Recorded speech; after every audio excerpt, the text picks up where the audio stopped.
Welcome back to another episode of the Educational AD Podcast, brought to you by Violet Defense. Violet Defense is dedicated to protecting our world from germs by bringing the power of UV disinfection to everyday spaces. Their patented technology enables them to harness the power of the sun to incorporate ultraviolet light into products and environments like never before. Whether you're ready to implement existing products, or if you'd like to explore researching and developing a custom deployment of their technology for your school, Violet Defense has the solutions and the experience you need.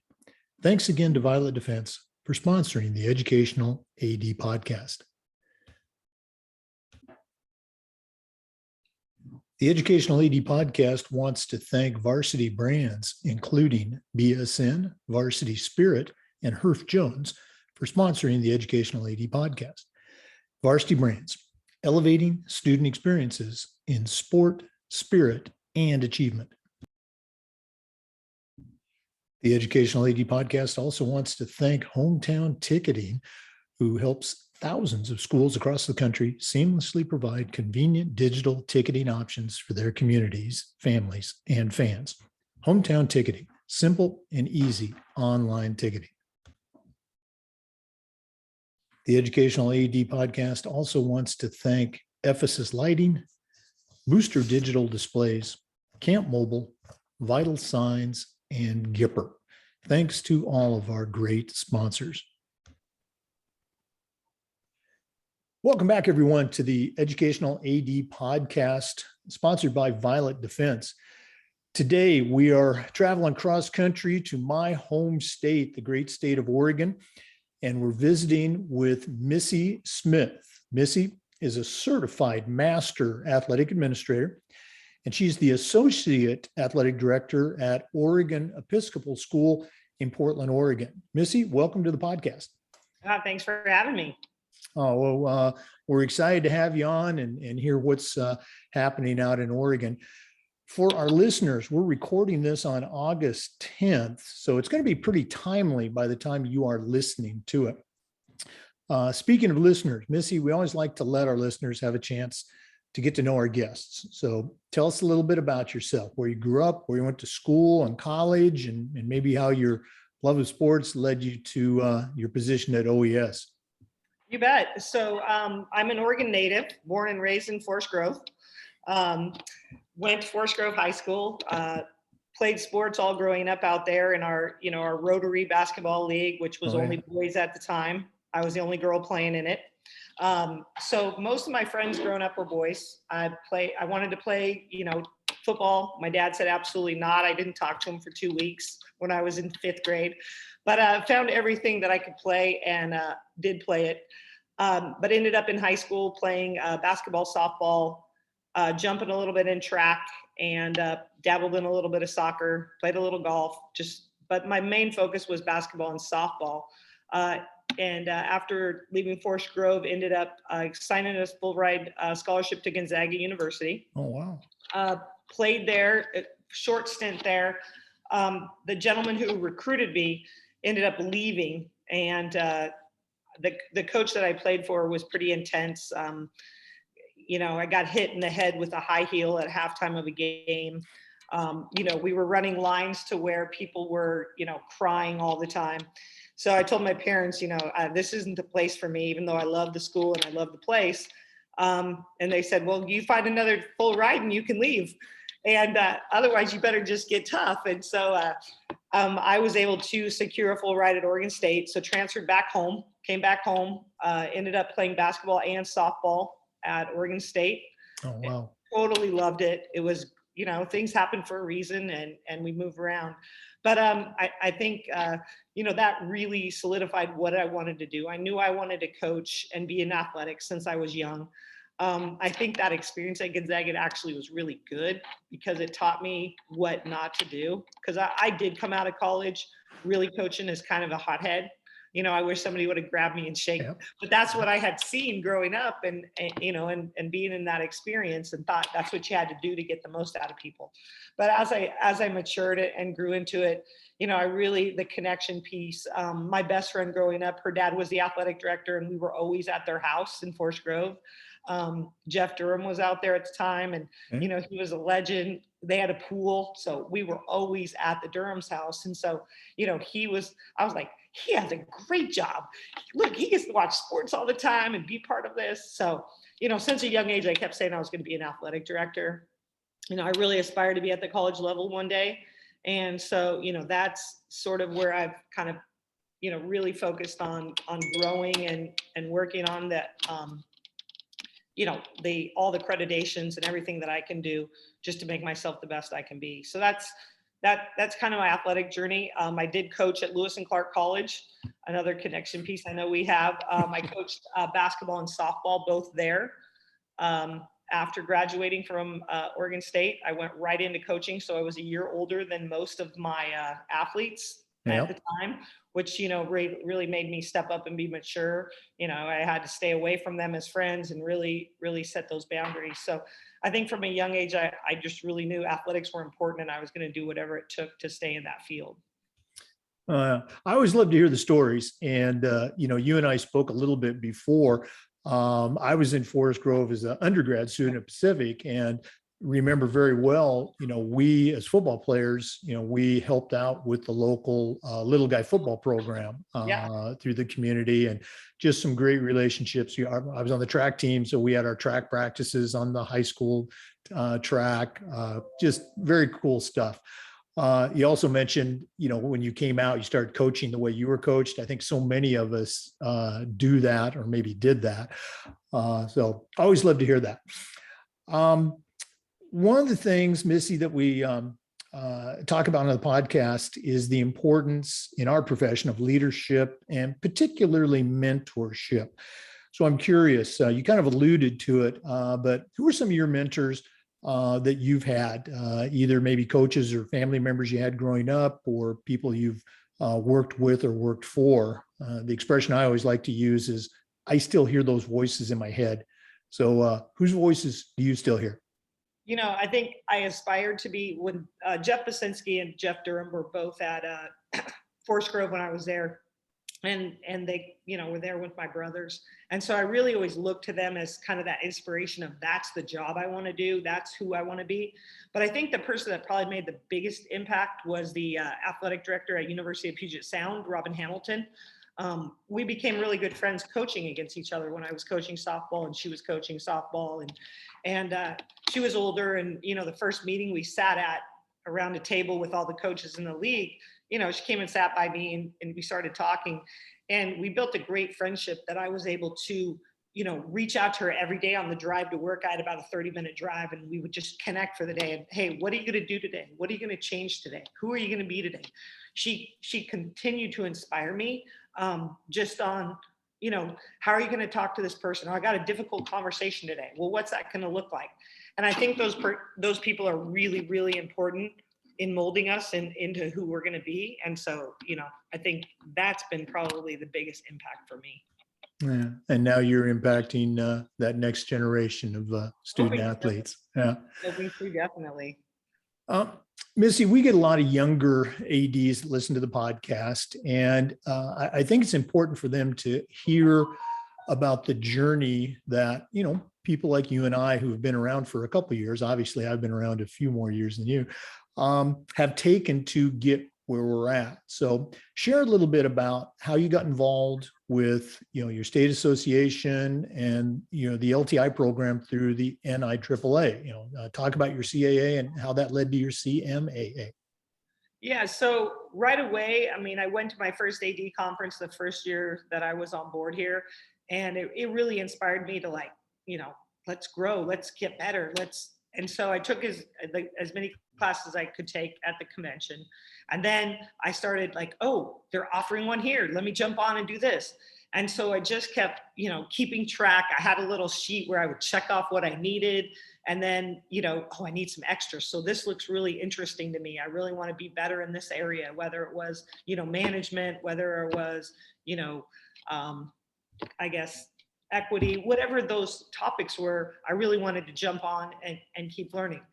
And I was getting closer and closer. I did my CAA pretty quick. And I was like, I want to get my CMAA. I got to get it going. Let's go. And then COVID hit. And we were all working from home.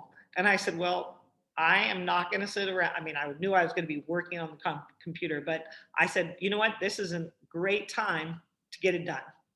So I went to the last convention I went to in Maryland was right before COVID hit.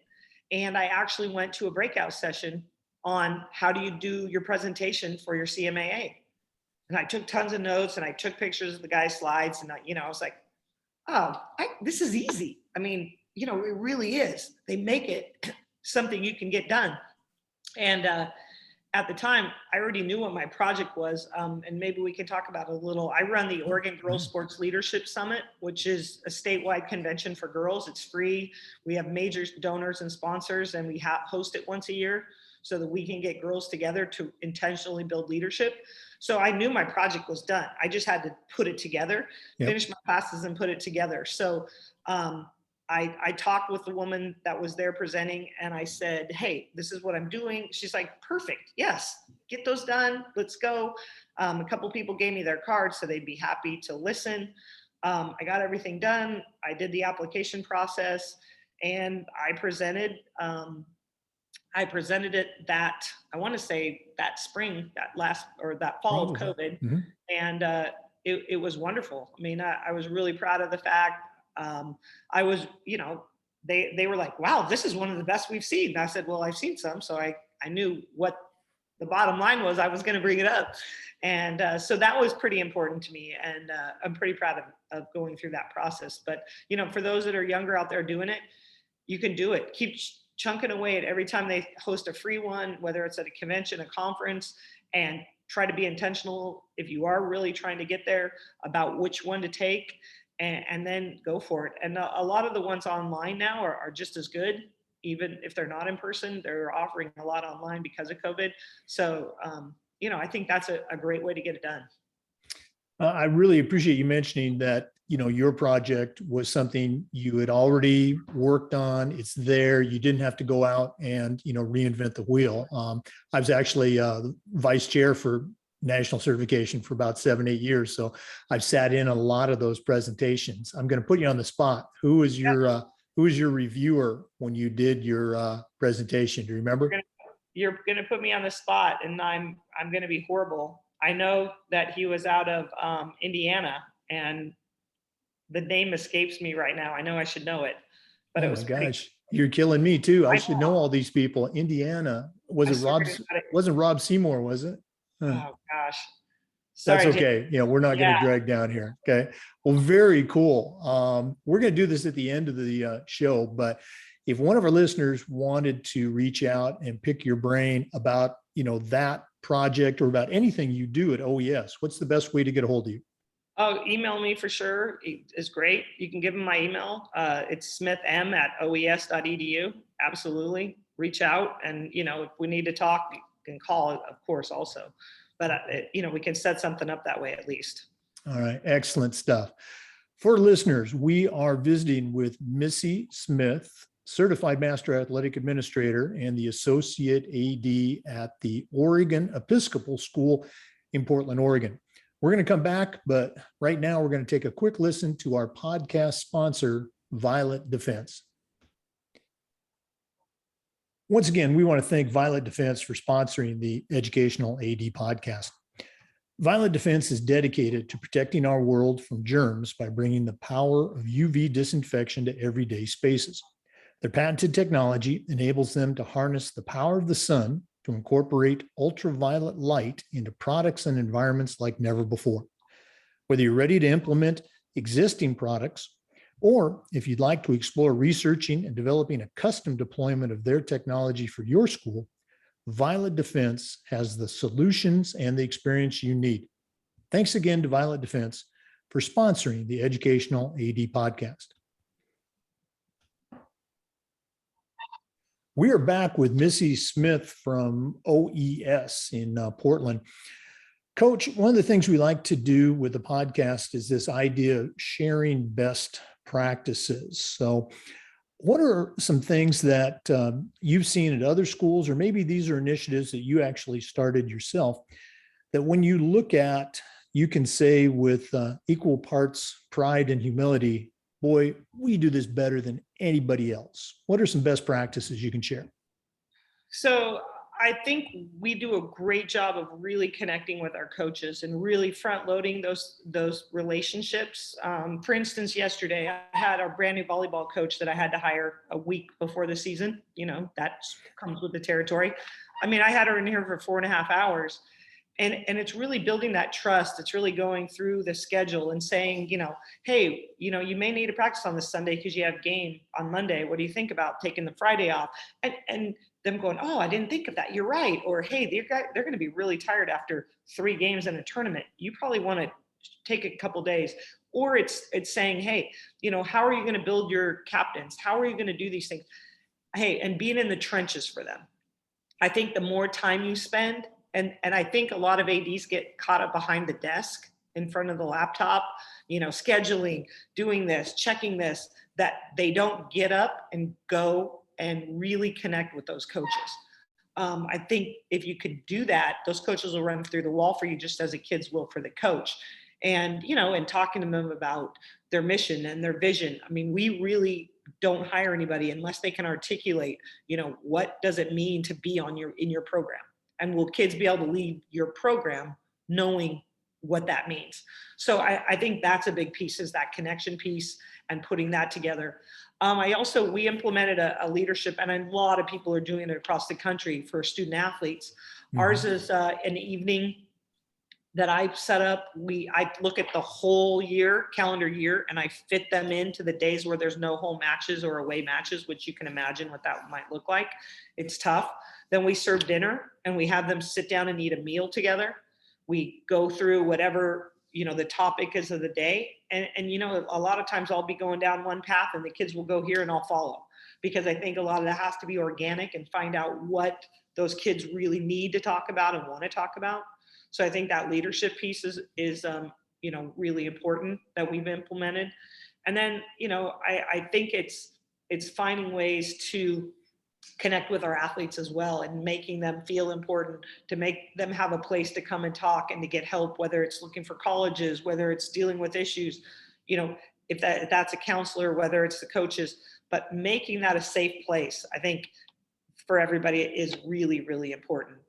And then I don't know if this is the right spot, but, putting the statewide leadership conference that we run here, right. We put the kids running that. I oversee it, but I'm like, okay, we've got to find speakers, get on the horn and start emailing, and they go to the top. They're trying to get Megan Rapinoe to come speak. They're reaching out, and they may get turned down, but we go for the best, and we get some really good speakers and some really good people to come in and interact. So I think it's getting intentional places to lead. After you've done some of that work on setting up leadership classes, now how do you intentionally, and what does it mean to be a captain, and some things like that are really important. Great stuff. I am going to put you on the spot, though. You mentioned, the work you do with your coaches in making sure that, you're all on the same page. You brought up, very important working with, your student athletes. Do you currently do anything very quickly that's specifically aimed at, bringing the parents in so they understand what OES athletics is all about? Yes, each of our coaches hold their own meeting, which they go through what it means to be in their program, what their expectations are, how they want the athletes to advocate for themselves, what are the expectations of being in athletics at OES. And we do get parents involved, which I think, sometimes it's really helpful if you keep parents close to the program in a way that you count on them, so that it does keep them in a real positive place. But I feel really good about the community that we have built here with that, whether it's parents, we're a pre-K through 12 school. Right. And so we run athletics from first grade to 12th, kindergarten and basketball. We oversee that. So we have 74 teams under us and 140 coaches. So, when I say that to our head of school, she goes, wow, right? Like that's a lot of people. Now, a lot of those are parent volunteers. So again, you get those parents volunteering at kindergarten, first, second, third, fourth, fifth, and then they hand their kids over to our coaches that we've hired in sixth. We've built a pretty good community, and we've got people involved to where they feel like, oh, I've handed this off. I built this. I've been part of this. So I think it's really made a good culture for people feeling pretty positive about what we're doing. I mean, I've been here, almost 6 years now, 7 years, six as the associate AD. And I've probably had 3 parents who I've had to talk down. And usually they come back around and say, wow, you were right. Trust the process. It really did work. But, a lot of people just need to be heard. And I think being a good listener sometimes, not having to solve it or tell them you're going to get them their way, but just letting them be heard really goes a long way. Oh, absolutely. And I mentioned that, part out of experience, part out of, we're going to be offering a brand new LTI course in Denver, LTI 716, partnering with parents. I'm very privileged to be one of the authors for that. So hopefully awesome. We'll see you there. Missy, another question I've been asking our athletic director since we started these interviews a little over a year ago revolves around this idea of social awareness, social justice, if you will. And here's my question. How can athletic directors do a better job of being socially aware for their kids, their coaches, and their communities? Do you have any ideas on that? So it's interesting. I was just asked to be on a committee this past year where we put together an athletic directors group committee, I guess you would call it, of DEI. And it was a very hot topic, as you can imagine.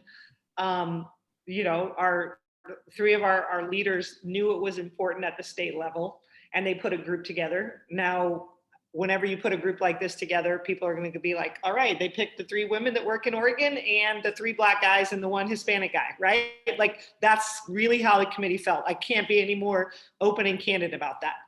So then they were trying really hard to slam the agenda at us. Like, here's what you got to do. Here's what you to look at the bylaws and make some suggestions and, get it done right now. And we put a big halt on them, which I think was important. And we said, stop. If we don't have a mission and vision, we can't just go do this work. So we backed it up, and we did come up with a mission and vision, which I'm happy to share. We did take some stuff. One of the athletic directors, the woman from Clackamas, Vicki Nelms, who I know Vicki very well. I figured you probably would. She does a lot of great work. So it was her and I, and like I said, the small group, and we backed it up. We did use a lot of the stuff from the national level because we didn't need to reinvent the wheel as far as the mission and vision, but we made it our own. And again, every meeting they were like, have you got this done? Have you got this done? Let's go. We were like, you guys got to slow down. And then pretty soon somebody's like, I don't have time for this. All you want is to make yourself look good. I'm out. Boom, off the Zoom call.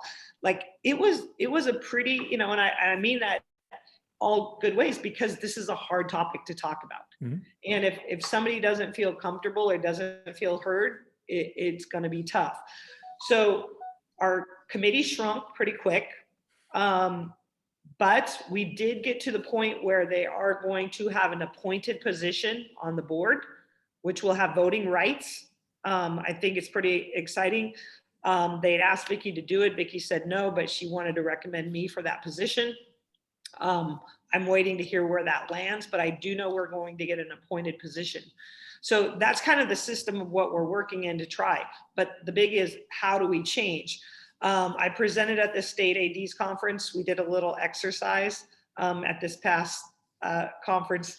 And I did a really simple thing where we were on Zoom. So I gave a nice, and people have done this, but I said, write down all the people's names that you go to when you need to hire, when you need to connect over a problem, who do you reach out to, when you need help, support, whatever, and list those people.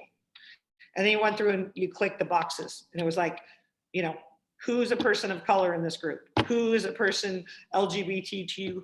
Who is a person of this? And you will see that most people gravitate towards their people. and they don't have those different, they're not hearing those different voices. And all this was an awareness exercise to go, how can you get more diverse people that you're talking to when you're hiring, when you're looking to solve problems, when you're looking for issues. So again, it was just more of an eye opener. We talked about, what does it mean? And the biggest thing is we need to hire coaches that look like the kids that are playing. We need to get athletic directors that look like the kids that are playing, so they have something to aspire to, see me, be me. We talk about that a lot. But I thought one of the really, I guess, interesting pieces of doing all that is, what are we going to do? And some things that we can do right away are the athletic director conference. The first year I walked in, I'm not going to lie, it was a sea of white men. And I walked in and I was just like, wow. And we were putting 10 at 8 table, 8 seat tables to fit into this place in Bend. And I walked in and now I'm confident I can go sit with anybody and I have no problems, but I sat down at a table with Doug Thompson, the AD at Forest Grove, and he goes, you need to go with your league.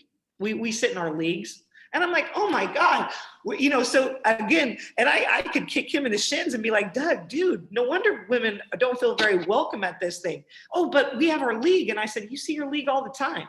It's making, so we're really hoping to make some changes just at the state level conference. We always have a golf tournament that costs $100 and some. Is that inclusive? Is that something that everybody does? No. I play golf and I love it, but so we're trying to make more diverse activities. We're trying to hold, more DEI talks, roundtables, and we need some LTI classes that actually really hammer into that. So that's been some of the stuff that we're trying to do around that topic. But I think it's a work in progress. And I think every step you take, you're putting it out there, you're going to offend somebody or take a risk, but we have to just keep talking about it and stepping out there is what I think. Oh, absolutely. Spot on with those observations. And it is a work in progress, but I think it is progressing ever so slowly. You mentioned a real life experience, and I know it was I don't know if you crossed paths with Jen Brooks out of Missouri, but she uses that expression, a seat at the table, in a more figurative way, but you obviously that was very literal for you, and I know for Jen too, who's become a good friend. Vicki Nelms, we came on certification committee at the same time a long time ago. She's actually on that same team of authors helping write that 716 course, and she's going to be a guest on the podcast. I don't know how I missed her. She's going to be a guest on the podcast in a couple of weeks. So once again, our paths are linked together. Okay. Yeah, they are. And my wife is an Oregon State grad. She ran on the cross country team way back in the day. Okay. Another question. The Olympics just got over and we saw some great performances, some tremendous efforts. The one stat I liked was that if the U.S. women had been a country on their own, they would have finished 4th in overall medals. But I think part of this Olympics, and even more recently, we've seen just a tremendous increase from almost zero to, we're talking about it, discussion about mental health and emotional health and the challenges that not just Olympians face, but student athletes face. And Simone Biles in particular, very candid about the challenges that she faced as an elite athlete. So here's my question. How does an athletic director or coach find the balance between, something that you mentioned, your parents said to you, oh, hey, you got to suck it up. You got to be tough. You got to get back in there. Phrases that I used many, many times in my coaching career. How do you find the balance between that approach and being aware and sensitive to the challenges in the mental, emotional area that our student athletes are facing every day? You got any advice on that? Yeah, I think there's a couple folds here. We really talk to our coaches as we're hiring, as we're getting ready for the seasons, just about what do those red flags look like? How do you make sure that you have balance? Whether it's, not so much over practicing, but, is it an amount that's regulated and that makes sense? Even within the boundaries, like, oh yeah, you can go 3 hours, but is that really do you get anything out of that? Just in the mental state of not burning them out and tearing them down. And then on the mental state, you know, we're watching for red flags. We're looking for kids who maybe are not coming in with the same energy they once had. Maybe they are quiet and they didn't used to be. Maybe they're, you know, we're really asking our coaches to look for those things. We're really lucky here. We meet once a week with our high school counselor, our academics counselor, athletic director, head of school, and we really go through like, hey, I've seen a red flag on this kid, and then somebody else says, you know what, so did I. Hey, let's connect. Who's the best to connect with this kid? Let's see where they are. So being a private and a smaller school, we have these means, and we're really lucky that we can catch those kids early, I feel like. And so I think that's been a really nice piece that we have. But I think it's just really paying attention and knowing your kids. And as if coaches really know their kids, it's pretty evident when some challenges or changes are coming. You know, if I hear so-and-so had to put their dog down, I mean, you know, simple things like that. We hear parents will maybe email and I'll go right to the coach because academics should know that. And but I think we need to make sure that our coaches, because our coaches most of the time have better relationships with our kids than their teachers. Not always, but a lot of the time. So I think it's really knowing what's going on in those kids' lives. I know our volleyball coach that just would sit in a circle and they would have a check-in before they started the day. And, you know, those might go really long, but they were really important. So I think it's, you know, knowing your kids, knowing kind of who they are, and really watching for changes and talking about it. We can't not talk about it. You know, I think our lacrosse boys tell each other they love them. You know, they build a brotherhood where a kid gets hurt and they're over there giving him a hug and telling him they love him as he's coming off the field, right? So it's getting to that point where it is a family where you feel like you could be a little bit vulnerable and then also help each other. So I think a lot is just talking about it and being like, you know, oh, you know, you hear people saying, oh, Simone just, you know, gosh, not tough enough. She couldn't do it. And then you hear those same people after they hear the facts a little bit, they're like, oh, that could have been really dangerous. Oh, yeah, right? So the facts, but I think coaches really have to be aware, and then they also have to, you know, it's a different coaching. I don't think you can get away with screaming all the time anymore, like some of the coaches we had or that we might have been back in the day. Right. No, you mentioned, I think, those key components, you know, the communication, you know, within the team, communication within the coaching staff, bringing in academics. And, you know, my last 20 years has been at, you know, independent schools, very similar to OES. So I know just what you're talking about, you know, keeping everyone in that loop. And again, just knowing your athletes and listening to them. Sometimes they're telling you stuff and you're not paying attention. Great stuff. Okay. Well, Missy, this has just been great getting to know you, finding out all these different connections and everything. I definitely want to hook up and get a seat at your table at Denver for the national conference, but we're not done yet. We always like to wrap up with what we call the athletic director's toolbox. You're certainly an experienced athletic director, but right now I'm going to challenge you to send out a brand new AD on their very first job. But I'm only going to let you put 3 things in their toolbox. What 3 items are going to go in Missy Smith's athletic director toolbox? All right. Well, I think the organization piece, not only the time management part, but the technology piece of how you're going to manage your job. So that's going to be the biggest tool.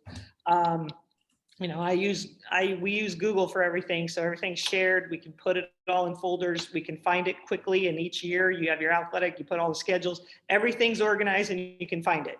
Along with emails, every time a coach emails you and says, hey, I need to change the game time and I need changes, you have little files set up and you stick it in there, because later on when you check referees and that, you're like, wait, that time's wrong. And then you can go back and check your email and double check. Because I think that piece as a new AD is probably one of the most overwhelming, is keeping track of everything that's constantly changing and times and dates and this. So that organization piece. I think the next piece is you've got to put in that time that you set on your clock every day to get out of your office and go be with people, whether it's the kids, whether it's the coaches. You cannot be the AD that sits at your desk. I mean, you can check your emails early and at late at night and take care of that, but your coaches, and a lot of coaches are not on campuses. We're hiring a lot of adjuncts, right? You've got to find ways to connect, because if you don't know what's going on in those teams, you're not going to have a very successful go at it. So I think it's blocking that time out and making time. And then probably the third resource that I would say is finding the time to have fun with those people.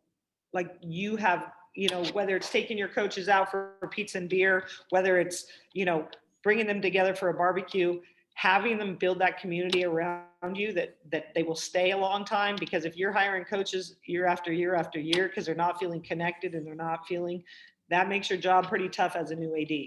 So I think those are the key pieces for success. I mean, I know there's a lot, but I think those three are what will make you really successful in what you do. Oh, absolutely. I can tell you those three are definitely part of the Athletic Director's Toolbox top 20. So getting a little plug there for the book. Okay. I love it. Missy, we already did this, but it's important. If one of our listeners wanted to reach out and pick your brain, and I certainly encourage our listeners to do that, what's the best way that they can get a hold of you? Email is great, smith.m@oes.edu. And if you want to chat, just email me and we can set up a time and Zoom or call, and I would love to connect. Okay. Missy Smith, Certified Master Athletic Administrator and Associate AD at Oregon Episcopal School in Portland. Thanks so much for being on the show today. Thanks for having me. It was great. For our listeners, remember the Zoom recordings of these interviews are also uploaded to the Educational AD Podcast YouTube channel. Thanks for listening today. Come back again next time for another episode of the Educational AD Podcast.